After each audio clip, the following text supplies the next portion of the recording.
Well, I haven't spoken to my brother in over a year now, and honestly, I don't know if I ever will again. See, we used to be close.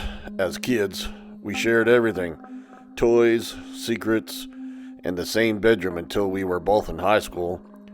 Our relationship changed when we got older, though, but we still lived together in a small apartment just outside of Dayton. It wasn't much: two bedrooms, peeling paint, always a draft in the winter, but it was our place, and we managed. We were both working. He was doing delivery routes during the day, and I worked nights bartending. Nothing glamorous, but it was enough. That's when Kelsey came into the picture. My brother met her at a party, and honestly, at first, I didn't think much of it. She was funny, cool, and one of those people that could light up a room without even trying. But then, well, she started texting me. At first, I figured she was just being friendly. I didn't think anything of it. But then I started getting a little more, well, you know. We'd send messages late at night, talking about anything and everything. I did feel guilty, but not enough to stop. The problem is, Kelsey and I had this connection, and she felt it too. But so did my brother. When I found out they were starting to hang out more, I knew it wasn't good, but I still didn't tell him. One night, Kelsey came over when my brother wasn't around, and we hung out. Nothing serious happened, but the tension was there, simmering below the surface. I knew I was playing with fire. When my brother found out, it didn't take long for things to explode. We got into a full-blown argument.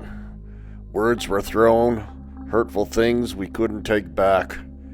He called me a backstabber, accused me of everything under the sun, and in a fit of rage, he stormed out of the apartment. He slammed the door so hard it cracked the drywall.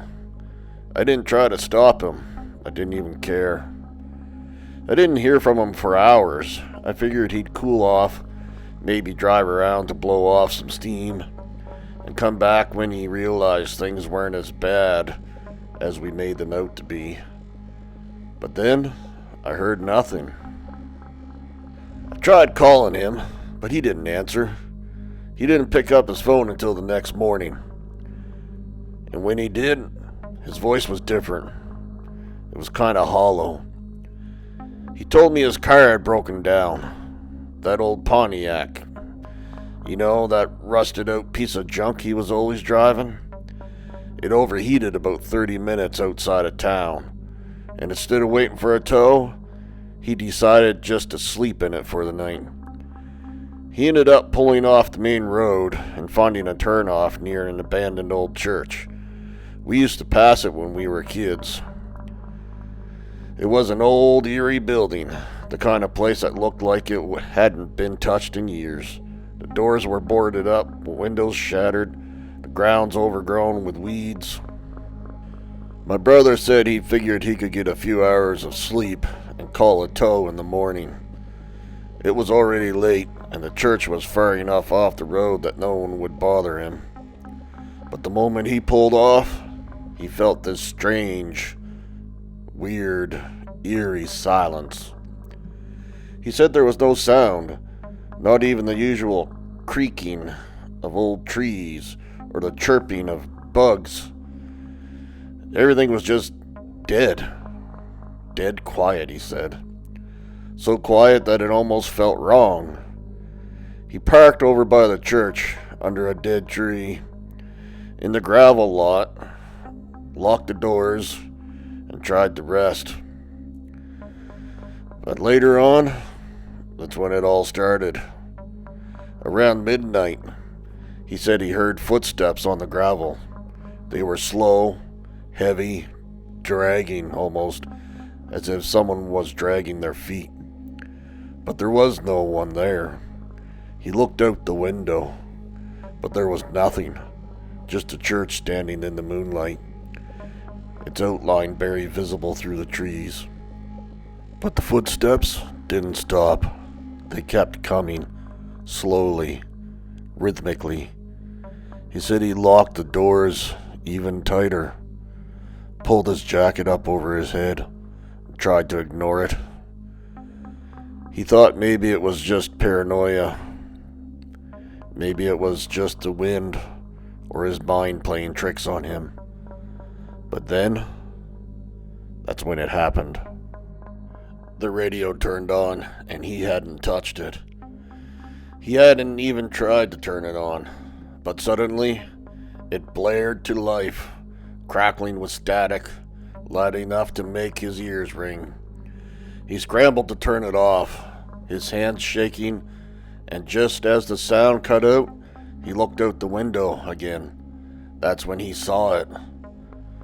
The door to the church, which had been sealed tight for as long as we could remember, was wide open. He swore he saw something standing just inside, a dark shape, tall and still. He couldn't make out any details, but he knew someone or something was watching him. His heart started to race, and he considered driving away, but the car wouldn't start. It just wouldn't start.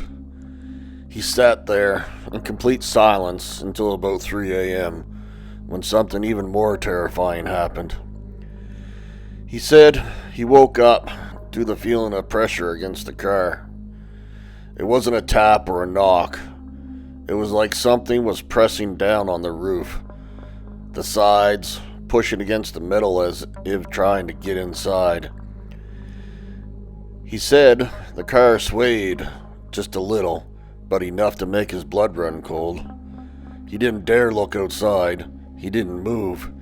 He just stayed frozen in the spot, heart pounding, praying for morning. The pressure stopped eventually, but it was replaced by a soft, dragging noise, like someone running their hands along the side of the car. He tried to sleep, but when he finally opened his eyes, he saw something that made his stomach drop. Handprints on the inside of the window, but not his. The handprints were too large, and there were too many of them. He felt like he was losing his mind. He grabbed his keys and tried to start the car again. This time, it worked. He sped off as fast as the old Pontiac could take him, his eyes darting nervously in the rearview mirror. When he pulled into the gas station about 30 miles down the road, he finally let out a breath, thinking the worst was over. But that's when he saw it, something on the back seat. An old Bible. He swore it wasn't there when he left. It was old, really old, stained. The pages were yellow with age. And across the front cover was the name of the old church. But that wasn't the worst part. Inside the cover, scribbled in faded pencil, was a name that sent a chill down my spine. It was our grandfather's name, and the date, April 13th, 1966, the same day he died. Thanks for watching. I appreciate it. And if you have a story to share, email it to us at mindcodedean@gmail.com. Be sure to like and subscribe. It really helps our channel. And it's completely free.